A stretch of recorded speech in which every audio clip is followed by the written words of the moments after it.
Let's get into books. Welcome again to Tilting at Tomes. During this special episode, I'll be taking you on a personal library tour and, let's face it, a book recommendation glut. More recommendations per square inch than anywhere on the internet. Just a warning, this will take a while, so please check the time of the episode if you plan on staying for the duration. However, and I am not shy about this, you are in for the best show of books, although I may be biased. Okay, so I may get a little excited about books, but here is how this is going to go. First, I will tell you a bit about the overall concept and composition of the library. Second, we will work from the right shelves to the left. I'll show you a wide shot of the shelves, a shot of each individual shelf. Then I'm going to pan through each shelf. I will focus on a few books along the way, but I'm not going to be able to focus on everything. Third, a qualifier. I simply just did not have enough hands. So you get almost all books. Let's just jump right into it because you are really here to see the books. My hope is that you will make connections with a few books and read them on your own. Perhaps you will see collections you like. All right, let's take a look at the shelves. We are going to stick on this slide for just a little bit here. This is my main library, and this is the overview. I have a smaller number of books in my office for teaching. The books here are mostly literary fiction. I have a few science fiction, fantasy, horror, and other books as well. I have a small number of poetry books and graphic novels as well. I have a small history section in the lower right that I consolidated recently. I've also read a lot of these books, but I also have a very large number of unread books, as most of us do. I don't keep track of percentages or numbers because I personally don't like to keep track of books like that. Reminds me too much of homework and work. I use the library both as a store for future reading and for reference in especially some of the classics. The vast majority of these books are used. They are cheaper and it allows me to buy in larger volumes so that I can collect a number of authors. It also keeps the books from landfill, which I really like as well. I have a lot of new releases, but it's mostly older books. I do, however, like to support publishers.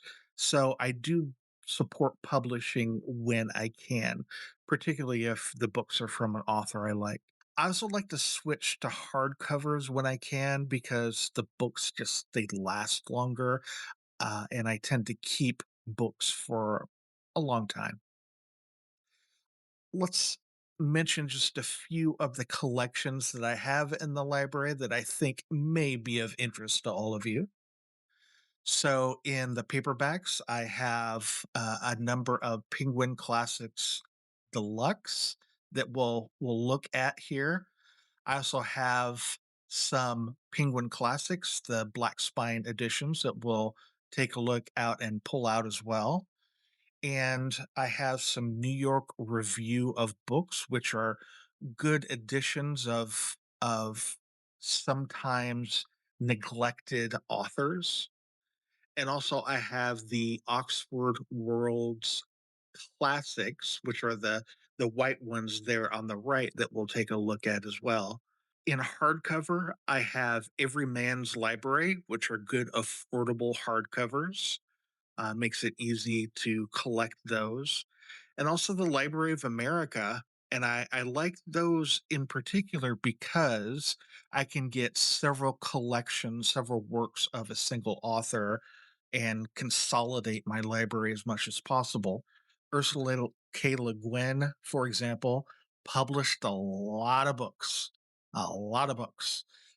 So I try to just get a few of the kind of anthology editions of her books so that it shrinks the library a little bit more because there's only so much space.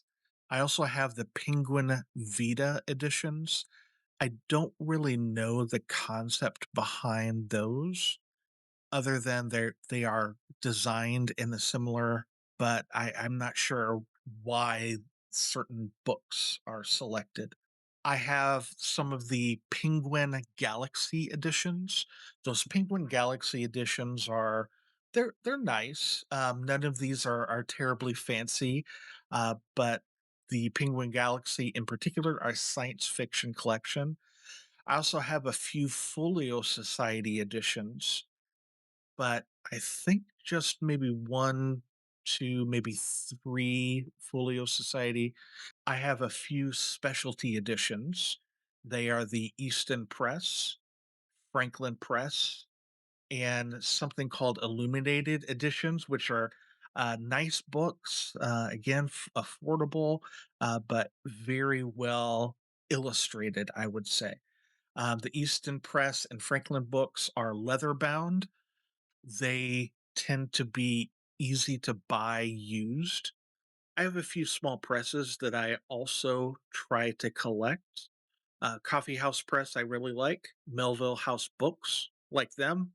And Tin House Books, as in TIN House Books. So we're going to do a tour of this, and I'm going to start on the right, and we're going to just pan through and look at a couple of books, and then we'll move and slide over to our left as we go. We're over on the right side now. The top shelves are mostly Penguin Classics Deluxe, which are special editions of paperbacks that I love. The Penguin art director, Paul Buckley, he commissioned artists to create cover art for new editions of these classics. The notable collections include first the Penguin Threads collection that featured threaded cover art. Artists include Gillian Tamaki and Rachel Sumter. Next, the Graphic Deluxe collection featured comic themed cover art. The series featured art from Chris Ware, Joe Sacco, Art Spiegelman, and others. Finally, the Couture collection included work from fashion illustrator Ruben Toledo. Moving down, the third shelf includes Oxford World Classics, all in white there. And the lower shelf includes short novels. And on the right side of the lower shelves are the history books from my history collection. The first set of books is a special release by Penguin. The art on the Penguin Deluxe Classics is very beautiful. They renewed my interest in a number of titles like Lord of the Flies, One Flew Over the Cuckoo's Nest, Le Mot d'Arthur, and The Whale Rider. I was also introduced to new to me classics like Faces of Love, Appointment in Samara, The Liars Club, and The Bloody Chamber. We won't see all of these editions, but if you would like to see more covers, I'm happy to do a short video on it.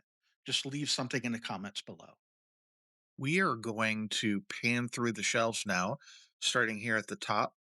In case you missed them, the books include the Tibetan Book of the Dead on the left there, Jane Eyre by Charlotte Bronte, White Noise by Don DeLillo, Canterbury Tales by Chaucer, The Liars Club by Mary Carr. The Chinua Achebe trilogy is right over there on the right lip. You can tell a reader did not make these shelves. The lip on the left and the right will hide a whole lot of book. I know they're supposed to be pushed back, but I try to put my thickest books there so you can still see them. So, anyway, let's start out with a spicy one and pull out Lady Chatterley's Lover by D.H. Lawrence. The cover art was done by Chester Brown. If you can see the comic, it's a pretty funny depiction of Lady Constance's affair with the groundskeeper. The book itself is about a sexual and bodily awakening and a rejection of British class dynamics. Although it was privately published in 1929, Penguin eventually published it in 1960, and they were taken to trial for obscenity. The book was eventually cleared of all charges. If that story makes anyone curious about the book, give it a try. There is always something more delicious in forbidden fruits. On to the next. This shelf is continuation of the Penguin Classics Deluxe collection. Some of the books are misshelved and not in the right location. The Anne Petry books and Julian Barnes are not in the collection. They are important books nonetheless. The books in the corners are Crime and Punishment by Dostoevsky and Les Miserables by Victor Hugo. Let's take a look at a few books on the shelf. One of my favorites, One Flew Over the Cuckoo's Nest by Ken Kesey, is part of the Graphic Deluxe series. I don't have the artist for this cover. The book is an anti establishment novel about McMurphy, who battles with the authoritarian figure Nurse Ratchet. In a mental hospital, McMurphy attempts to maintain his independence and autonomy despite the hospital staff. Nurse Ratchet attempts to sedate and control him throughout the novel. There is an escape in the end, but I won't say more. While it's mostly known for its authoritarian themes, it also blurs the line between sanity and mental illness. Kesey prompts questions about who is sane is who is insane in society. Next, I've not read this book, but I have read excerpts in the past. Lord is most known for her poetry, but in Sister Outsider, she includes her essays about feminism and race. Both her prose and poetry are actually pretty particularly good at reframing, especially derogatory messages about women and brown people. Now, I've gotten started on this one. It's pretty high on my must finish list. Anne Petry's The Street is particularly well known. It is the first novel by a Black woman ever to sell more than 1 million copies. The story is about a single mother, Ludi, who attempts to raise her son, Bub, in Harlem in 1940s. Their family is under constant tension with the seedier side of the streets. Both Ludi and Bub come against their own serious struggles, so who will make it to the end? And we'll have to leave it there because I have not finished it yet. And who is this pretty lady? This must be Custom of the Country by Edith Wharton. I'll not say too much about this one, but this is an example of the Couture series, and there are other books in the series as well. I love this cover. I do want to get to this book. I like Edith Wharton's other books, but I'm not particularly well versed in Edith Wharton. But this is something I look forward to. Okay, on to a new shelf. We have a couple of books here. Let's see. Isabel Wilkerson's Cast is all the way on the left there. We have Virginia Woolf's Orlando. I have a couple of editions of uh, Iranian or Persian literature that look pretty interesting. I've been able to check out a little bit of those. We also have the Iliad, the Odyssey, we have Moby Dick, and we have lots of John Steinbeck as well. John Steinbeck, he's an oldie but a goodie, and I definitely look forward to.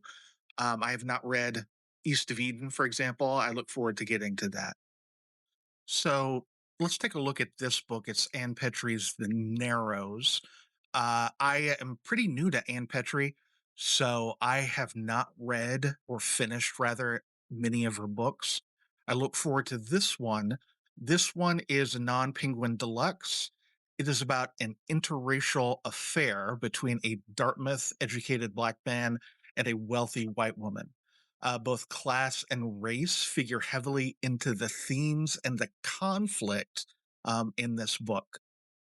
Let's take a look at this book. This is Faces of Love. It's a collection of 14th century Persian poetry from Shiraz. Shiraz is an ancient city currently in southwest Iran, and it's known that is the city known for its poetry and its literature. Hafez is probably the most well known poet in the collection, but other poets are Khatun as Zakani. The poems were translated by Dick Davis. Finally, I have a soft spot for any Arthur myths. So this is The Death of the King or Le Mort d'Arthur by Sir Thomas Malory. So it was originally published in 1485 and given a French title because Malory was primarily influenced by the King Arthur stories funneled through France. Yes, King Arthur was originally a Welsh or Celtic myth, but myth stories, they travel in very interesting ways. And this particular version of Arthur was filtered through France. So we can see how stories move in odd ways. Also, from what I understand, I don't speak French, but Le Morte d'Arthur is not a correct French translation of the story. So this is obviously about King Arthur, and it's about, in particular, his final battle and death. I love this myth, and who doesn't like a good Arthurian story? This is my very last shelf of the Penguin Deluxe collection. I just thrifted On the Road by Jack Kerouac, but the one you see on the shelf is not it. The Kutsa and the last two books that you see here are not deluxes either, but they are penguins. They're part of the Vita collection. And we're going to take a look at a few books here from this shelf. So I love Journey to the West stories because they give us great insight into the culture during the 16th century Ming Dynasty. Plus, they're just fun and outlandish seeming stories. I really like the mythos there. However, this cover, uh, now this one, it's one of my favorite books.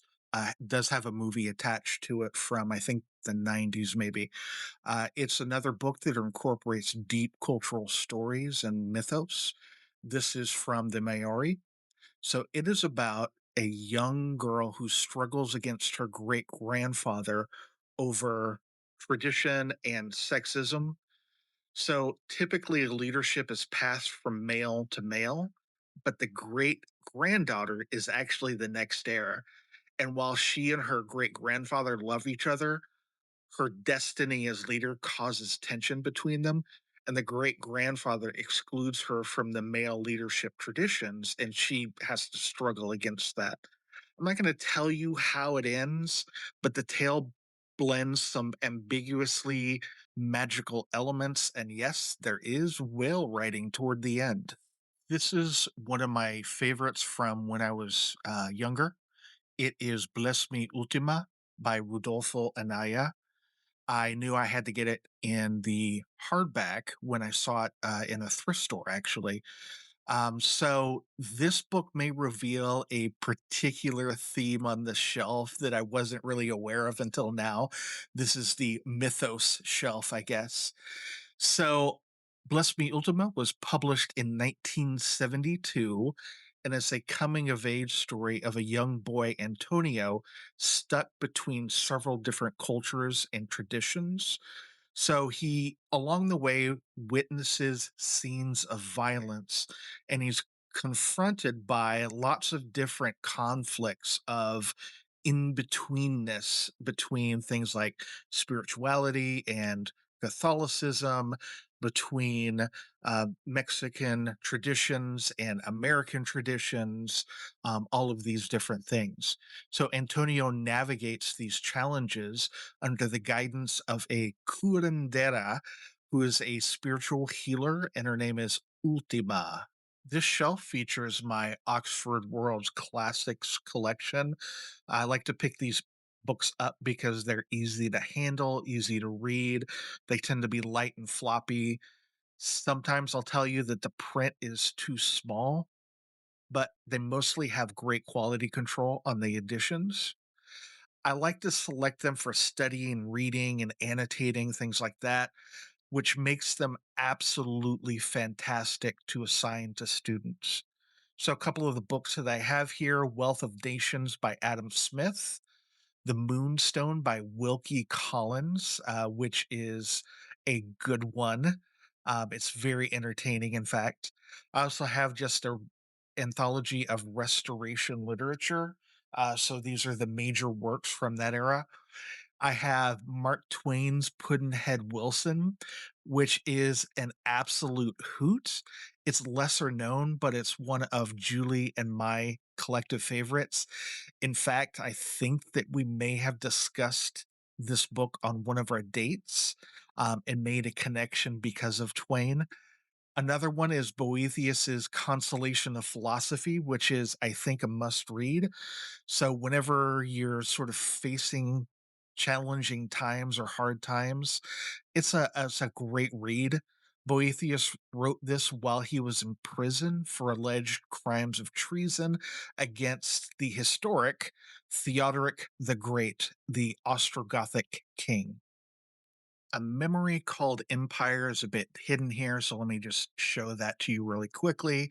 But I want to get to this other book here. This gray edition right here is not an Oxford World Classic. It is actually from Persephone Books, which is a very small publisher in Bath, England. So this book is called The Crooked Cross by Sally Carson, and it has a peculiarity of being written during the Nazi rise to power. So it has a particular point of view that is set apart from many other World War II accounts. While it was published in 1934, it was lost to time, but Persephone Books discovered it and republished it in 2025. Wow. Carson's story is about the Kluger family, but as the novel progresses, the family more and more confronts the pressures of Germany under the rise of the Nazis. So, this is a very special book that I was very happy to find. The Carson recommendation came from Jen Campbell. So watch her channel, by the way, if you can. She has absolutely fantastic recommendations for books, some of the best that I've found online. She recommended Persephone Books. They mostly publish women's literature, but they are an absolutely fantastic publisher. They do beautiful editions of books. They can be a little bit difficult for Americans to get a hold of because they are over in England, and the tariff situation has really created some barriers to get some of their books. So just be aware of that. You can probably get a lot of their books through used bookstores, which is where I found mine. These are the rest of the Oxford World's Classics that I have. So I have just a couple that I'll name here. The Decameron. There's an anthology of Chekhov's short stories. I have a Machiavelli. I think that he is a misunderstood philosopher of tyranny. But if you do read him, think about reading him as heavily ironic. It'll change your perspective on his work. I also have the Old English medieval works of Sir Gawain and Beowulf. I have American classics from Melville and Hawthorne. I love the darkness of both of those authors, and I also have some others by Zola, of course Dickens, and of course some more Wilke Collins. The book that you saw there, Black Futures, is unrelated to Oxford World's Classics. It is an excellent book, however, about Black science fiction. On this next shelf, I organized most of my short books of approximately 290 pages or lower. These are books that could be completed in about a day or two. This is also where you will find many of my small press books as well. Now let's get to my short read shelf. I put all of these together in a shelf because I always believe that during busy times, you should have a good collection or at least a good list of short books to read. They will help you get through a lot of those very busy times. So on the shelf, I have Waiting for the Barbarians, Margaret the First by Daniel Dutton, Solaris by Stanislaw Lem, and a shout out to Michael Bible. He has weird but delightful books. I also have We Had to Remove This Post, Glaciers, and one that I've always meant to read, but I haven't gotten to yet, Wide Sargasso Sea by John Reese. This is my history section and Bruce Campbell appreciation area. Long live the king, baby.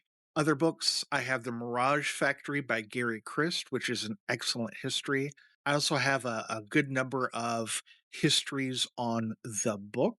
Those are excellent for learning the history of literacy and reading and publishing, bookmaking, all of that.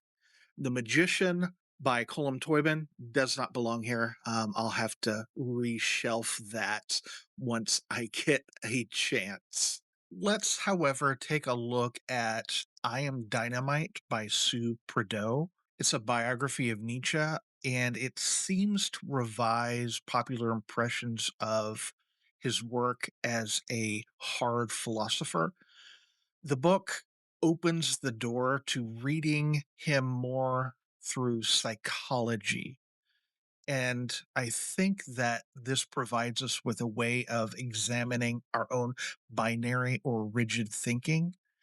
Instead, he had a perspective that promoted complex thought.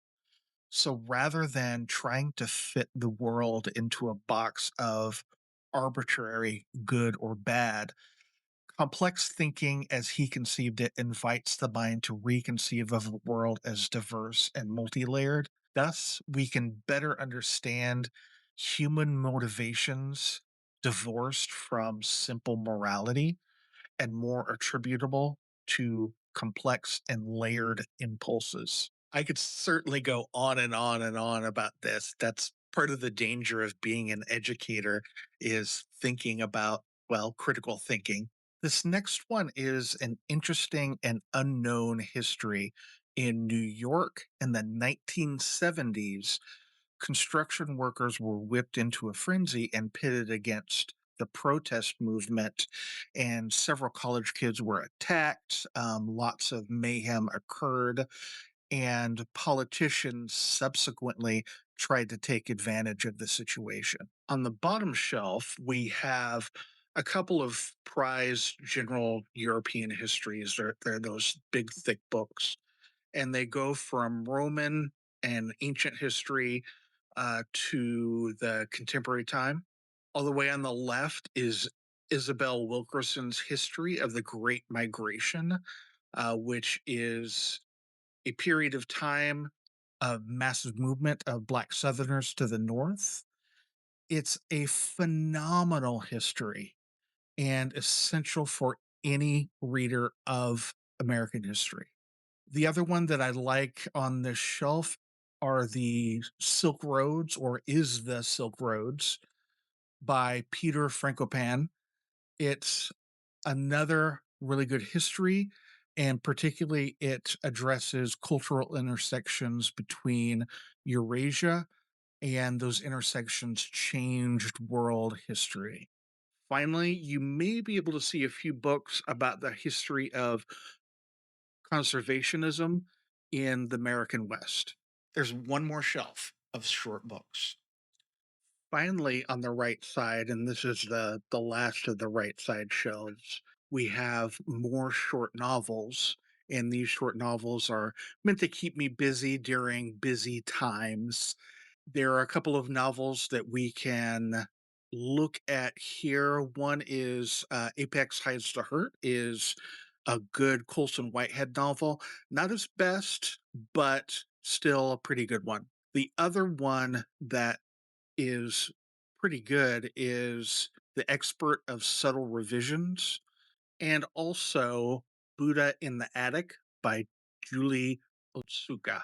Congratulations, you are about a third of the way through. So these are the middle shelves of the shelf system that I have here. I have a sort of doodads on here. I also have a number of special editions that I really, really like. And I think that you're going to like them too. This is the vintage typewriter here for ambiance. And next is the bookend that looks like a chair, looks comfy. And here is a Renaissance fair mask that I bought for Julie as a present. These next Discworld hardcovers are published originally in England, but they may be found in America through secondhand inventories and other online bookstores that have a joint presence in both North America and England. I started reading these in ebook, but I moved to these editions because I love the sense of humor and the quirky narratives of them. Reminded me a lot of the old Monty Python shows. Oh, I really want to tell you about these.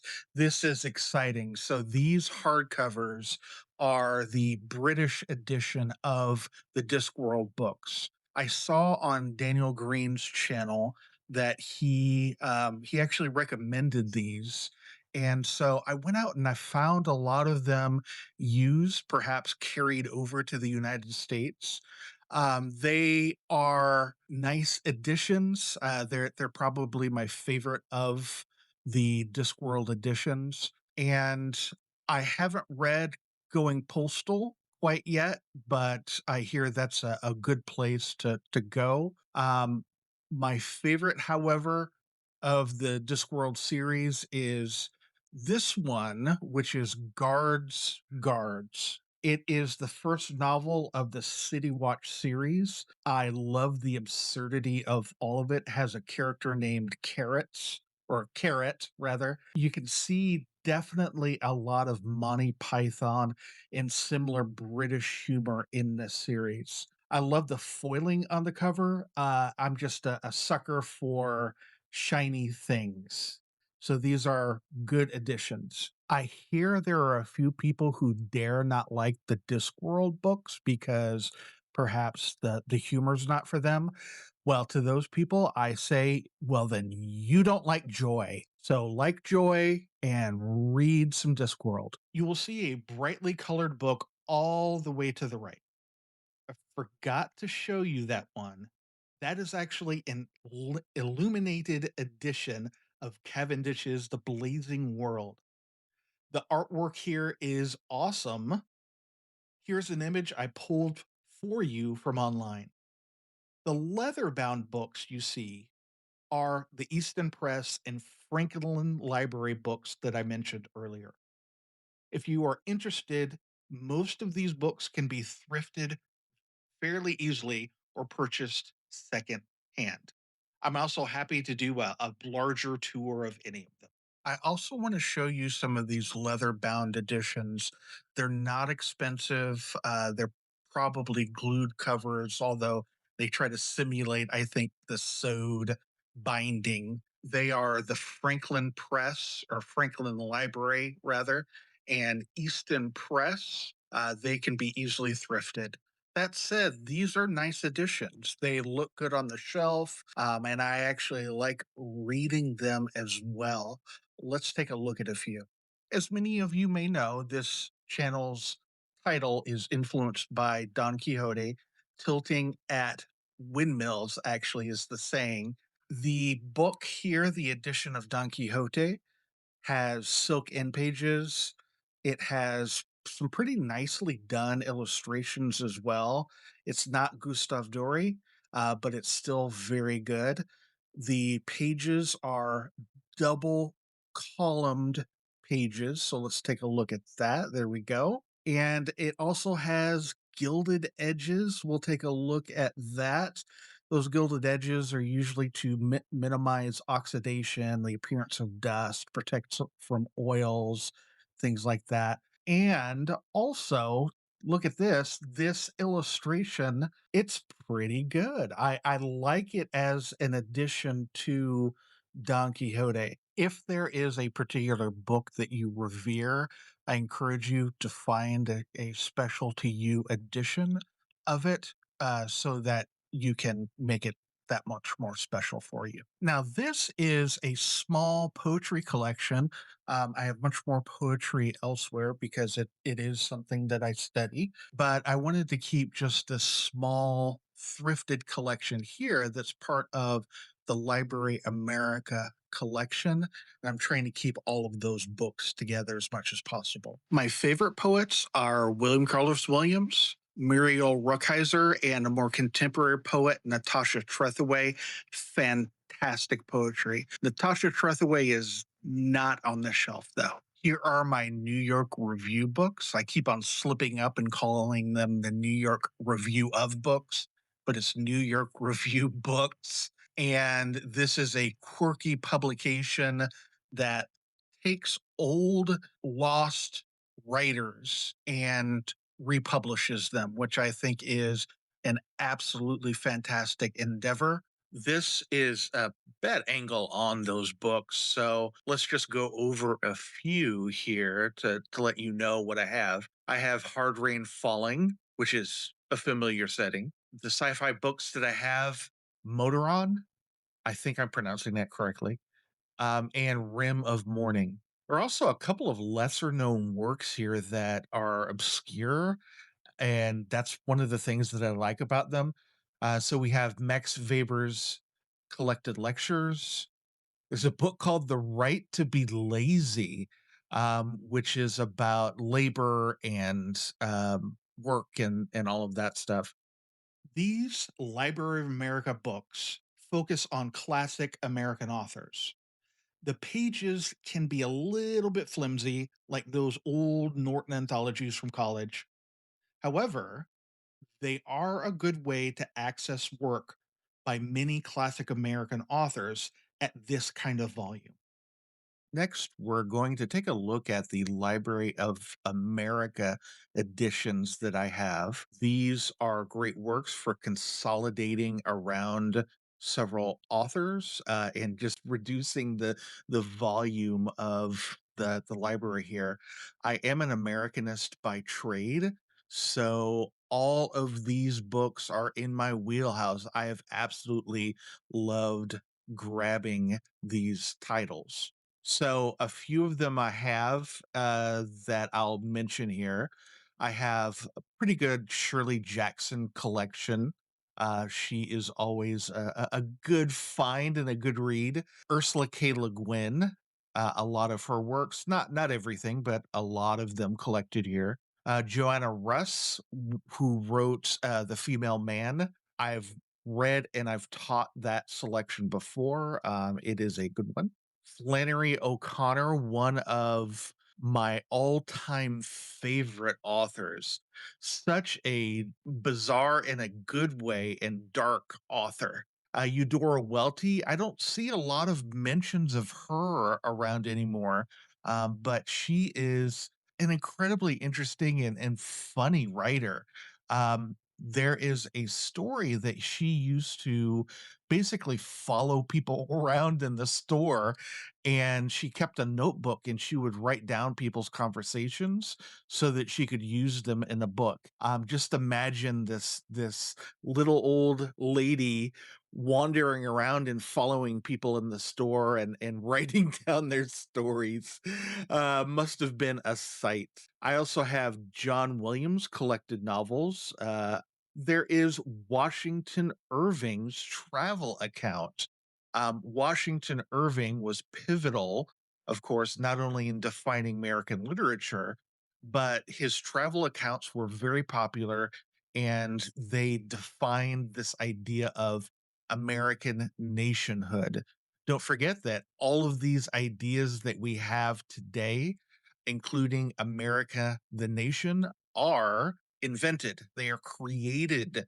And Washington Irving was one of the people who did that. And I don't say that as a negative. Rather, it is a reminder that ideas are created and we can choose how we consume and how we define these ideas that have been created. We do not have to let people define it for us.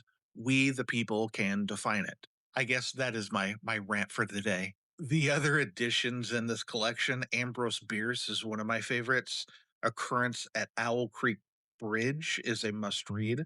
Elizabeth Bishop, a great poet. I know her most, and you may know her most for At the Fish Houses, which is about a speaker that muses on the work at the coastal fish houses. I mentioned that Flannery O'Connor was one of my favorites. So let's take a look at her volume and see what it looks like here.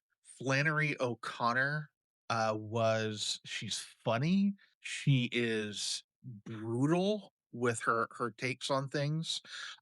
She's also, believe it or not, kind of a moralist, but not in the way that we might think. Her morality is pretty dark. Absolutely check her out. She is worth the read. Of course, no good library is complete without the Penguin Black Spine collections. So these are, in addition to good reads, they are lots of good reference books in this collection. I have good selections for the spooky season. These books include Book of Demons, Book of the Undead, and Vampire Stories. Also, I have Margaret Cavendish's Blazing World, which is thought to be the very first science fiction novel. And although it feels a little bit odd to say this, one of my favorites is Hannah Arendt, Eichmann in Jerusalem, where she wrote about the banality of evil. She wrote it as, at the time, it was a very controversial statement, but it was an excellent description of the sneaky and plain ordinariness with which authoritarianism sneaks into cultures and is carried out by bureaucrats. I keep on going back to this one. It's Cicero, who is excellent for any rhetoric and also any reading on argumentation. This is our very last shelf in this middle section of my library. I have more Penguin Black Spine collections. These include lots of Dickens. I love Dickens, if you can't tell.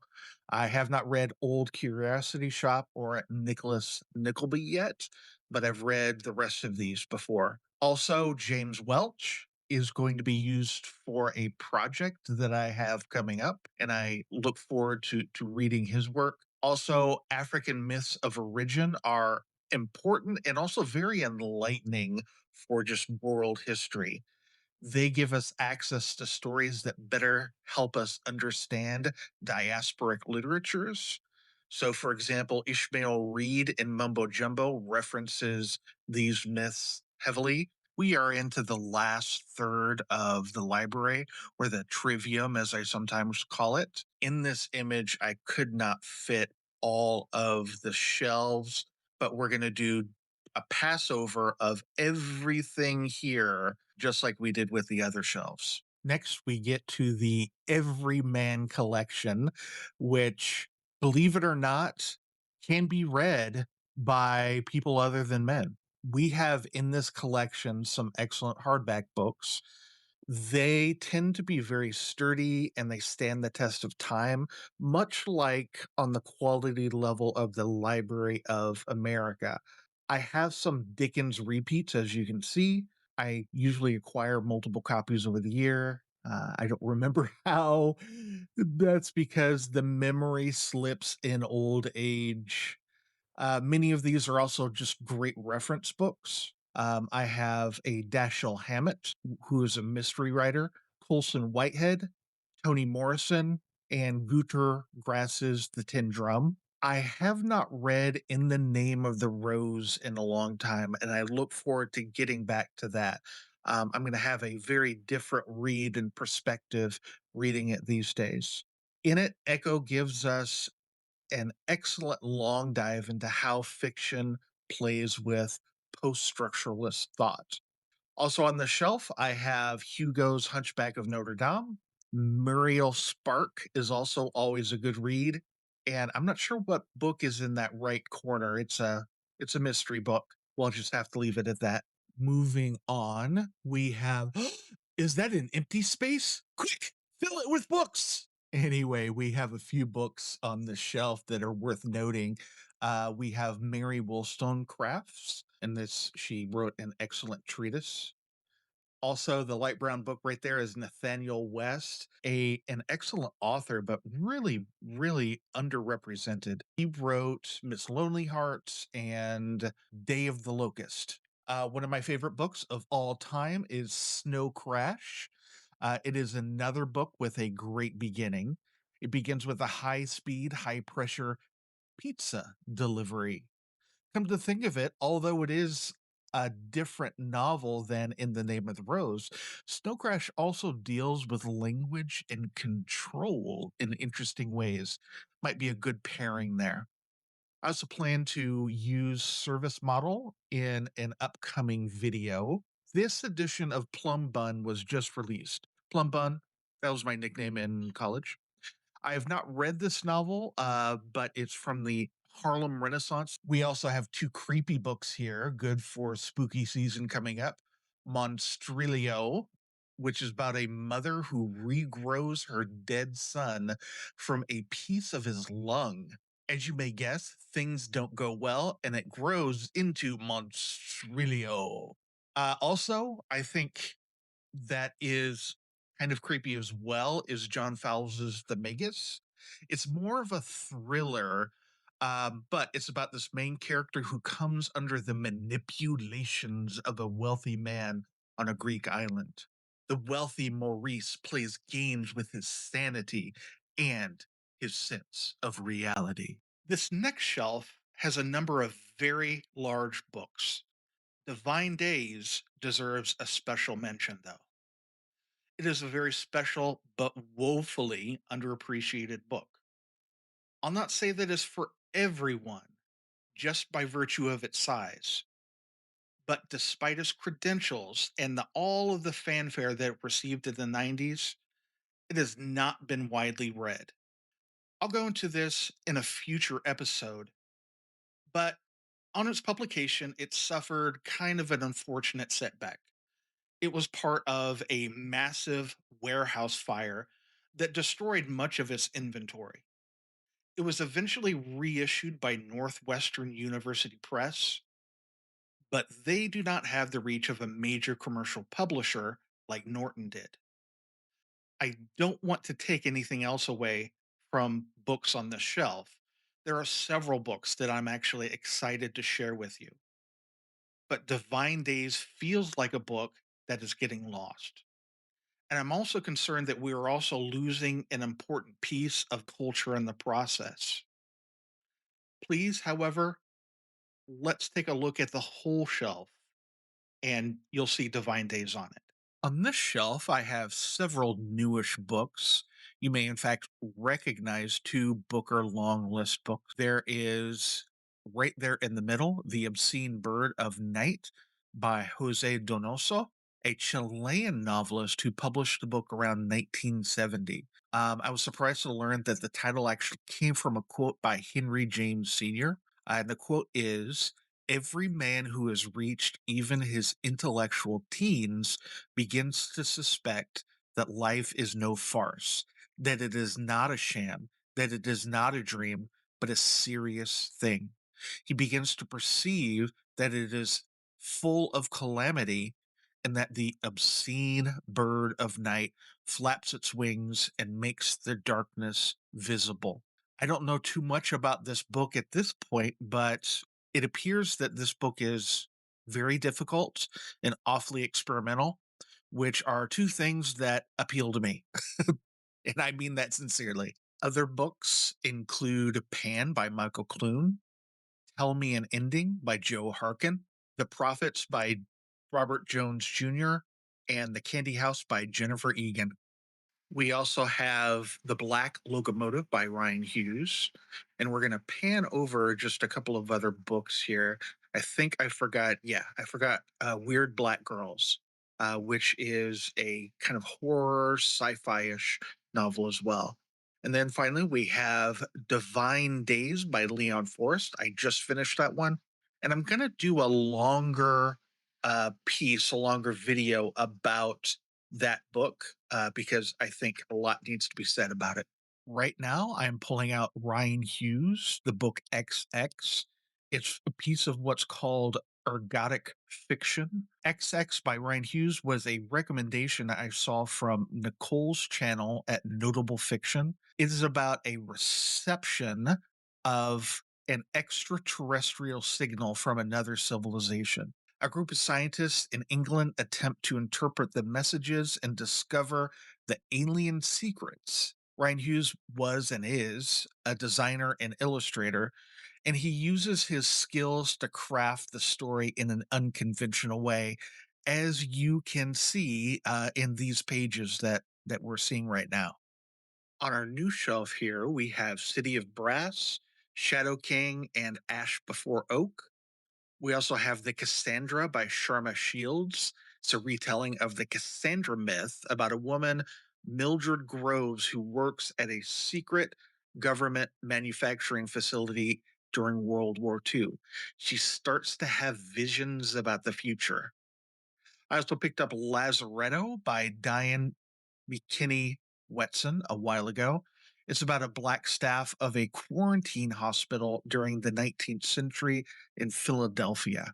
And then finally, we have Passion Tide by Monique Ruffy. It is about the aftermath of the murder of a female musician on a small island. Four women gather together to solve the problem of several other similar murders of the women on the island. I've not read that yet because it is a new recommendation. This is a bottom shelf that we have here, and we have, as you can see, Ellen Ferrante collection, a book called Harlem Rhapsody, another Leon Forrest book, Jennifer Egan, Manhattan Beach, Colm Toibin's Irish fiction anthology, and the Yiddish Policemen's Union.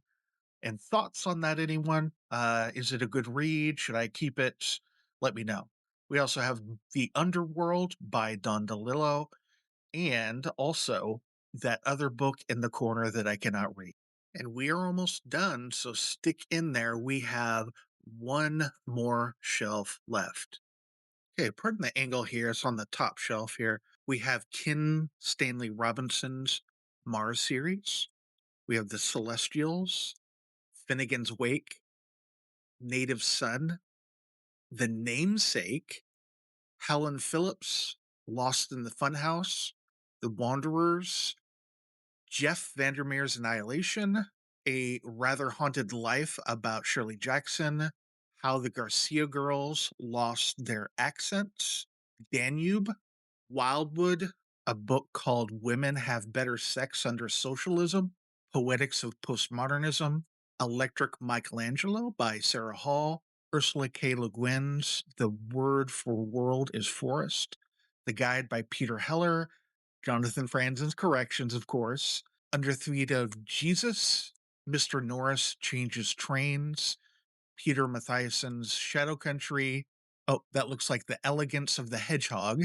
And of course, Carson McCullers, and we have The Love Story of W.E.B. Du Bois. Just a quick word about Carson McCullers. She is Tragically underrated. Go out and read her books more, people. What are you doing? In fact, what are you doing here right now? Go on, get reading. This is the cover of Wildwood by Colin Malloy, and his wife, Karen Ellis, did the illustrations. Beautiful illustrations. Let's go ahead and grab Hum by Helen Phillips here. It is a novel about AI, but it's more than just that. It's about a lot of the society and the culture and the future world that's been changed by artificial intelligence. And it's a pretty tense novel. It is about a world in which AI has taken over in the form of advertising robots called Hums. Despite getting what they want, no one seems to have actually what they need.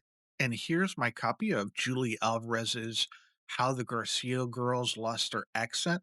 It is another one of the Penguin Vita books that I mentioned back there, all the way on that first shelf. Okay, new shelf. Who's this? We have Ben Hopkins' Cathedral on a Sunbeam, which is a graphic novel. Mrs. March by Virginia Fito, I think. The Origins of Totalitarianism by Hannah Arendt, which as a story is a real bummer. We also have The Topeka School by Ben Lerner, Burnham Wood by Eleanor Canton, Richard Wright's Black Boy. Let's swoop in on this cool anthology, The Future is Female, 1960s science fiction women's writers. Also have the other one that I believe is the women's writers from the 70s, I believe. These are great finds that I've not read all of these authors. So let's go back to this same shelf, and I see Stranger Than Fiction. Ah, that's what I missed. Andrew Miller's Pure, and it looks like we also have Grady Hendrix, How to Sell a Haunted House, which is a good one. Another Don Quixote, another Ben Lerner, Elaine Castillo's How to Read Now, The Final Girl Support Group. We have another Don Quixote. I'm beginning to suspect that I have a Don Quixote problem, but we'll address that later. So, Richard Russo, Empire Falls is another good one, and I finished that just a little bit ago. It is a recommend.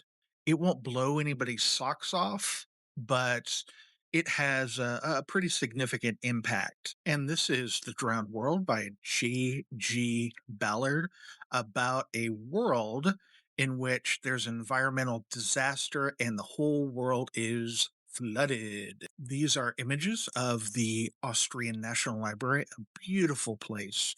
First established in 1722, although the books are older than that. It was established by Charles VI, the Holy Roman Emperor. Take a look at some of the images online. I think that you'll like seeing them. All right, another new shelf here.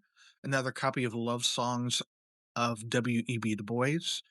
We have Annie Proulx's Barkskins, which is actually an underrated book, and I really like it, and I do recommend it. It's not fancy, an interesting historical novel. Also, we have A Tale of Two Cities, a special edition of that. We have a book called God Bless You, Otis Spunkenmeyer, which is a hoot. And we have Mother Naked. Mother Naked was a recommend on Ben Reads Good's channel, and excellent recommendation. Weird book, but very good. Other books include The Heaven and Earth Grocery Store by James McBride, The House on Vesper Sands, The Complete Persepolis, which is a graphic novel, Raymond Carver's Cathedral, I Hope This Finds You Well, Read Dangerously, The Invisible Man, Ralph Ellison, of course, America is Not the Heart, Elaine Castillo, Swimming Lessons. Then we also have The Way. We have Madeline Tien's The Book of Records, John Dos Passos, 1919, another John Dos Passos, The Big Money, Alice Munro, Runaway, Are You Listening, which is a graphic novel, and then two, three other books that I can't quite see. Another shelf here, we have William T. Vollmann's No Immediate Danger, Tracy Smith's Made in the Water, the Lovecraft Collection, Yagyasi's Homecoming and Transcendental Kingdom. We also have Joseph O'Connor's Shadow Play, Blake Crouch's Recursion, Conjure Women by Akora, Margaret Atwood's Oryx and Crake, Roan Horse's Storm of Locusts, an anthology called Hurricane Blues, edited by Susan Swartout, Joseph Marshall's Dance House, Less by Andrew Sean Green, outlined by Rachel Cusk, The City in the Middle of the Night by Shirley James Andrews, Zora Hurston's, of course, Their Eyes Were Watching God, gotta have that one. John Dos Passos, The 42nd Parallel, Henry Miller's Tropic of Cancer. We're going to come back to Catherine Lacey's book. We also have Jessamine Ward, Men We Reaped, Vampires of El Norte by Isabel Cañas, Machines Like Me by Ian McEwan. After that, Jane Smiley's A Thousand Acres, Never Let Me Go by Kazuo Ishiguro, and The Wind Up Girl. I want to say a few things about Catherine Lacey's biography of X. I finished it a couple of months ago, and it has an extremely interesting premise and explores some intriguing ideas. It's an alternative modern reality in which the US splits into or has split into different governances, and the South became its own authoritarian regime. However, that is just the background of the story. And the actual main story is about a woman who is investigating the death of her wife and celebrity provocateur named X. It is a very promising novel, but it gets bogged down a little bit too much in the narrator's stuff. And it loses the thread of really all of the interesting things that could be in it. Good read, but it may frustrate some people toward the end. Okay, we are at the final shelf here.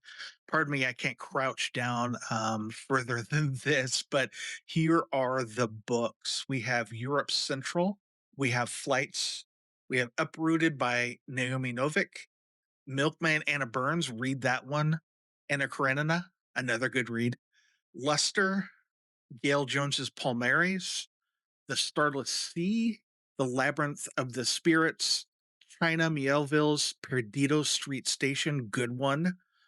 We have Bats of the Republic, my dissertation, The Underground Railroad by Colson Whitehead, Burning, The Mars Room by Rachel Kushner, Little Gods by Meng Jin, The Buffalo Hunter Hunter, The Mothers by Britt Bennett, Welcome to Dunder Mifflin, a Paranorman anthology from Leica, The Sellout by Paul Beatty, another good book, and another Kim Stanley Robinson, 2140.